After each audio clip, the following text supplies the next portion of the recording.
Hello everyone. AHC academy में NEET repeaters and foundation की classes start हो चुकी हैं। बहुत बच्चों ने रजिस्टर कर लिया हुआ है और क्लासेस अटेंड करनी स्टार्ट कर दी हैं।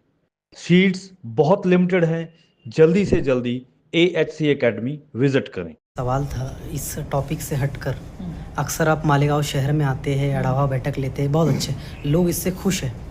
लेकिन कुछ दिनों पहले मालेगांव बॉम्ब ब्लास्ट को लेकर एक फैसला आया। मानसून सत्र जारी था। मालेगांव शहर की आवाम को ये उम्मीद थी कि आप मानसून सत्र में इस बात का जिक्र करेंगे और जो NIA सेंट्रल गवर्नमेंट के अधीन चलती है उनके डायरेक्टर पर प्रेशर डलवाएंगे कि इस मैटर को अब हाई कोर्ट में लेकर जाया जाए। तो क्या कहेंगे? नहीं, ऐसा है कि ऑलरेडी हमारे जो नेता है सब कांग्रेस पक्ष के, दिल्ली में राहुल गांधी, महाराष्ट्र में हमारे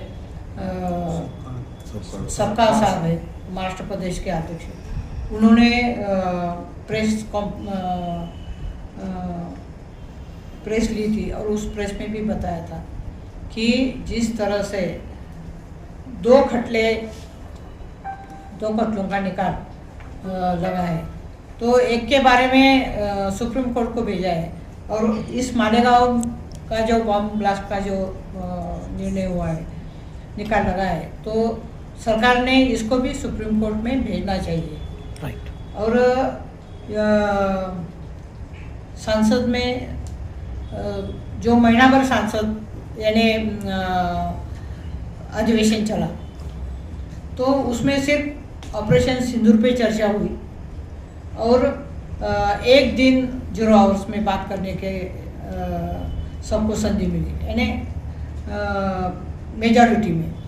तो उसमें कांदा प्रश्न जो था यूनियन का, वो मैंने उठाया था, किसानों का, और उसके बाद में जो ये चर्चा हुई ऑपरेशन सिंदूर की, उसके बाद संसद चला ही नहीं, कंटिन्यूस रोज एडजॉर्न हुआ है संसद। इसलिए मैंने इसके बारे में लेटर लिख के अपने मंत्री महोदय को मैंने दिया है पर्सनली, लेकिन बोलने की संधि हमें किसी को भी नहीं मिली, यानी अपोजिशन सांसद को भी नहीं मिली और जो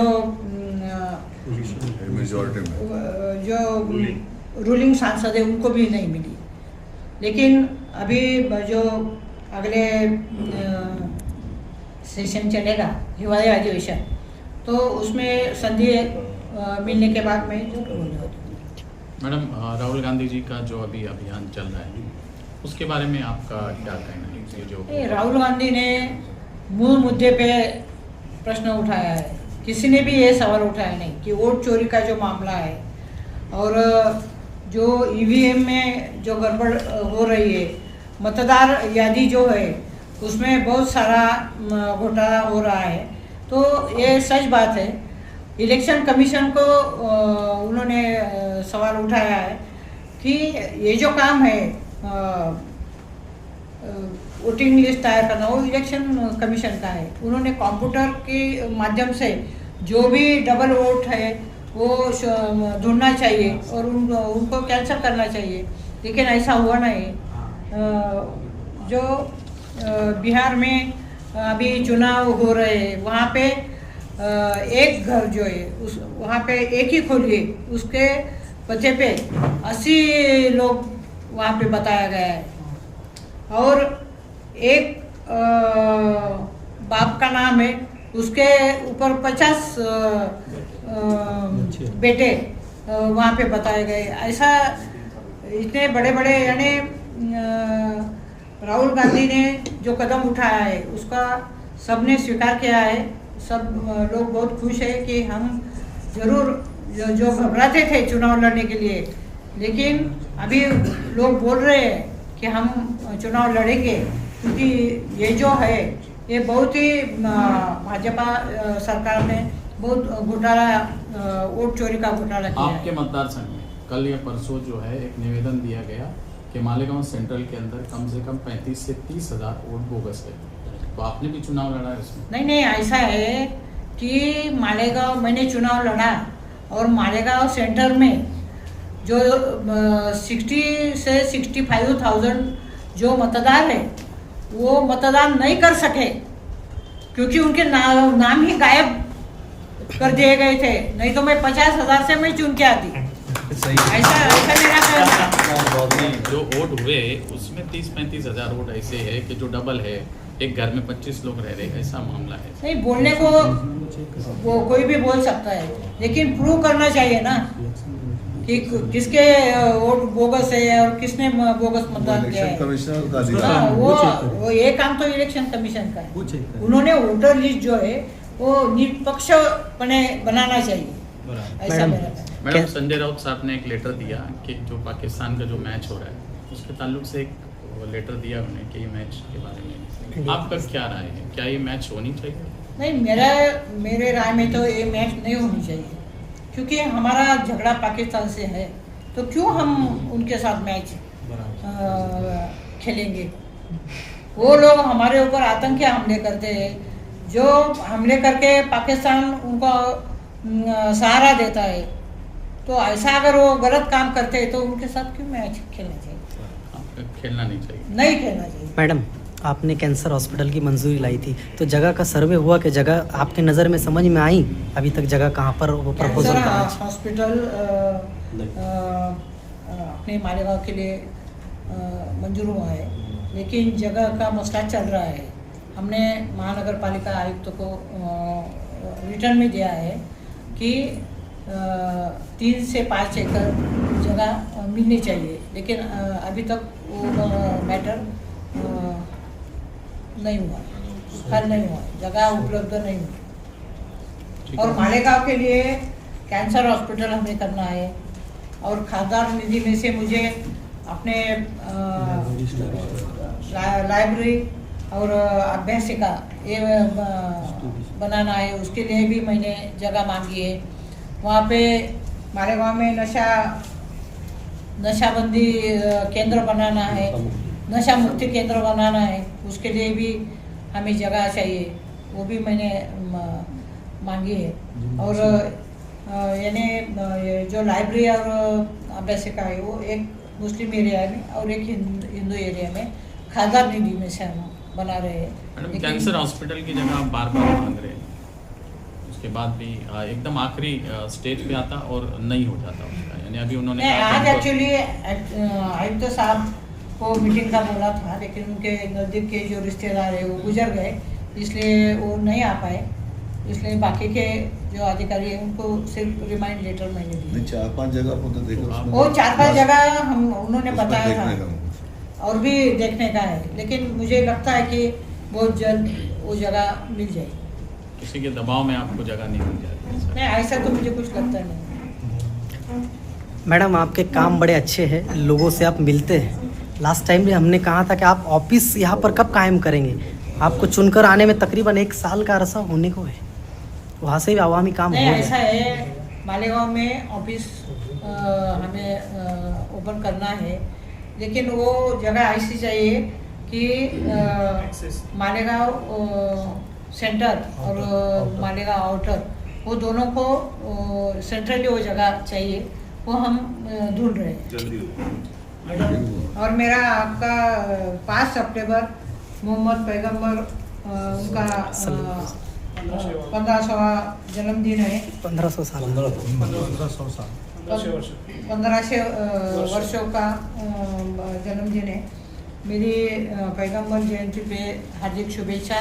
और 5 सितंबर शिक्षक दिन भी है, तो मेरे सभी उसके लिए भी सभी मेरे भाई बहनों को मैं शुभेच्छा देती हूँ। मैडम, शहर में इस तरीके की चर्चा भी है कि आप सिर्फ बुनकरों के मसाइल को ही उठा रही हैं। जो शहर के अंदर जो बुनियादी सहूलत है, जैसे अंडरग्राउंड गटर, आज पूरा शहर को खोदा जा रहा है। इससे पहले भी आपसे मैंने सवाल किया था, और उसी तरीके से आज पूरा शहर परेशान है। आप इससे पहले बम्बई में बुनकरों के साथ जाकर मीटिंग की, राउंड टेबल, आज भी बुनकरों के मसाइल पर ही मीटिंग। नहीं, ऐसा है कि रास्ते, गटर, पानी की सुविधा, ये सब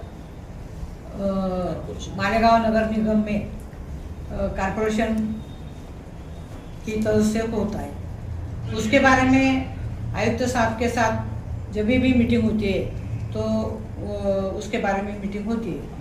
और उनको हमने बताया भी है कि बारिश में जितना काम आपने खोद यानी रास्ते खोद के रखे हैं वो पूरा करो और नए रास्ते मत खोदो, क्योंकि बारिश है, बच्चे लोग स्कूल में जाते हैं तो तकलीफ हो जाएगी। तो ऐसा मैंने बारिश हो रही है मैडम और जेसीबी से गड़े खोदे जा रहे हैं अभी। नहीं, हमने तो काम अभी भी रोका है। खोदे जा रहे हैं, बारिश हो रही है, गड़े खोदे जा हमने रहे उनको हैं। आदेशित किया है कि नया काम मत करो, जो रास्ते खुदवाए हैं वो पूरे करो, ऐसा हमने बताया। प्रश्न पूछेंगे। आज मीटिंग किसकी शुरुआत में की गई थी, क्या क्या मसाइल थे?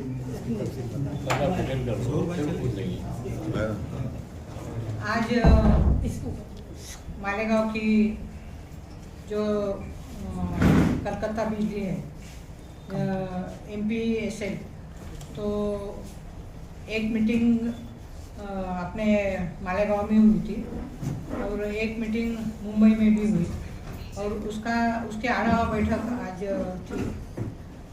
इसके जो डायरेक्टर है अपने प्रेम सिंह वो भी थे और उनके बाकी के अधिकारी भी थे और हमारे सब प्रतिनिधि थे।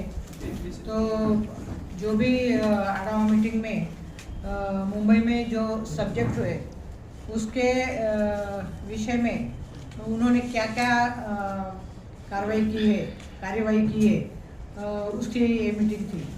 तो मुझे यानी समाधान लगता है कि बहुत सारे जो मसले हैं वो उन्होंने हल किए हैं।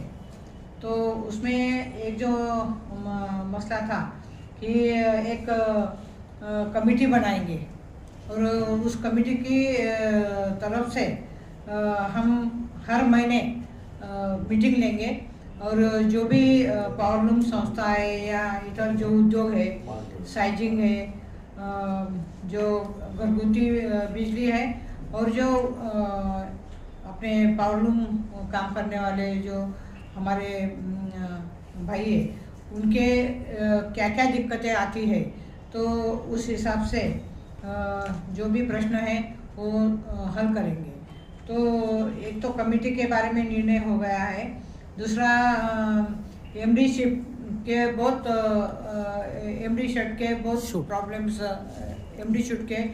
प्रॉब्लम्स आ रहे थे, उसमें भी उन्होंने सर्वे किया है और उसमें भी राहत निकाल रहे हैं। जो तीसरा प्रॉब्लम था, जो बिल पहले KWH के हिसाब से आते थे, अभी KWH में बिलिंग होने वाली है, KVH में बिलिंग होने वाली है, तो उसमें कोई राहत नहीं आएगी। और जो बिल आता था तो एक ही वन टाइम भरना पड़ता था, तो उसमें भी उन्होंने पार्ट टाइम ये किया है कि 50% भी बिजली भरने को, वीज बिल भरने को गिराहक आएगा तो वो पैसा ले लेने वाले हैं, तो उसमें भी राहत है। और जो मेंटेनेंस का था कि बहुत सारे जो डीपीज है वो ओपन है, किसी के दरवाजे वो निकल गए हैं, जो स्कूल गोइंग बच्चे उनको बहुत एक्सीडेंट होते हैं और अभी बारिश भी है, तो वो दुरुस्त करने का काम भी उन्होंने चालू कर दिया है। तीसरा जो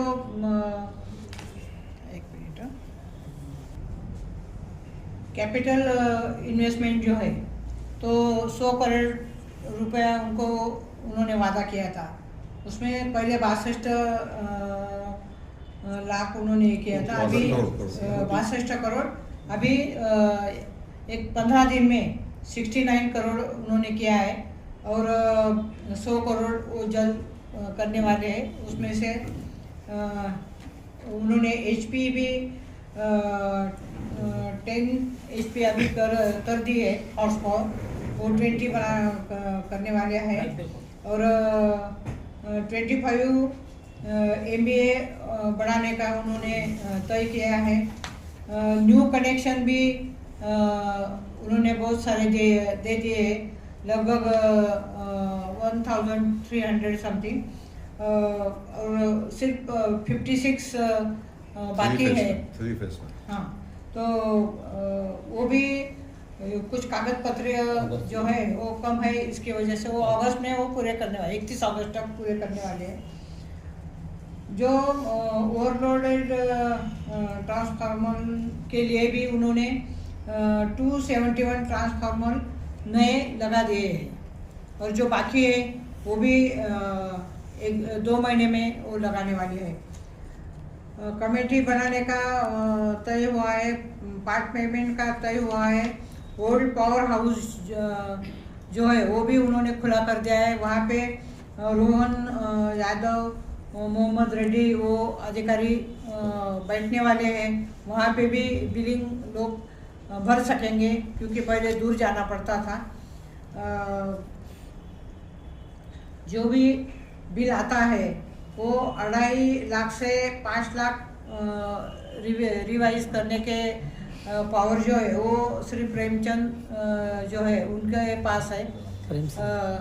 वो भी बता दिया है। और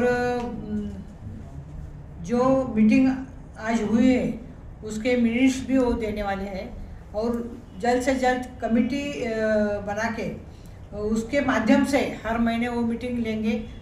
और हमारे जो पावरलूम बिजनेस करने वाले भाई है, या इतर उद्योग करने वाले भाई है, या घरगुती बिजली के जो प्रॉब्लम है वो उसमें सॉल्व है। कॉर्पोरेशन के साथ मैडम, कारपोरेशन के साथ जो मीटिंग हुई उसमें क्या साइजिंग और प्लास्टिक का रखा? प्लास्टिक साइजिंग साइजिंग का माध्यम से जो कुछ विधानसभा में सवाल उठाए गए थे, और उस हिसाब से कारपोरेशन के माध्यम से नोटिसेज जारी कर दी गई है। उनके कारपोरेशन के अधिकारी आए थे, तो उनसे बातचीत हुई, और जो नोटिसेस उन्होंने जितने भी कागज पत्र उन्होंने मांगे हैं, तो उनके पास ऑलरेडी साइजिंग वाले भाई जो है उन्होंने जमा किए हैं। क्योंकि साइजिंग उद्योग जो है वो मालेगांव में बहुत पुराना उद्योग है। जब से ग्राम पंचायत थी तब से वो काम कर रहे हैं, और उनके जो बिल है वो भी वो दे रहे हैं, जीएसटी भर रहे हैं। सबसे ज़्यादा इनकम जो है वो साइजिंग वाले और पावरलूम जो भाई है वो दे रहे हैं। फिर भी विधानसभा में भी जो प्रश्न उठाया गया है, तो उस माध्यम से ये नोटिस जो जारी किए, तो मालेगांव के जो महानगर पालिका के अधिकारी है उनको बताया कि आप फिर से आपके पास क्या क्या कागजात है वो आप देख लो, और उसके बाद जो भी नोटिस भेजी है वो रिवाइज करो। क्योंकि आपने सरकार को भी बताना चाहिए कि ये जो बार बार मालेगांव वासियों को तकलीफ दे रहे हैं, ये ऐसा होना नहीं चाहिए, उनको टारगेट बनाना नहीं चाहिए। ये मेरा हमने उनको बताया है। तो वो बोले हम जरूर सब सर्वे करेंगे और देखेंगे कि हमारे पास क्या क्या कागजात है, और उस हिसाब से सेपरेट एप्लीकेशन देने के लिए बोला है। और वो एप्लीकेशन देने के बाद निश्चित रूप से यहाँ पे प्रॉब्लम हो जाएगा।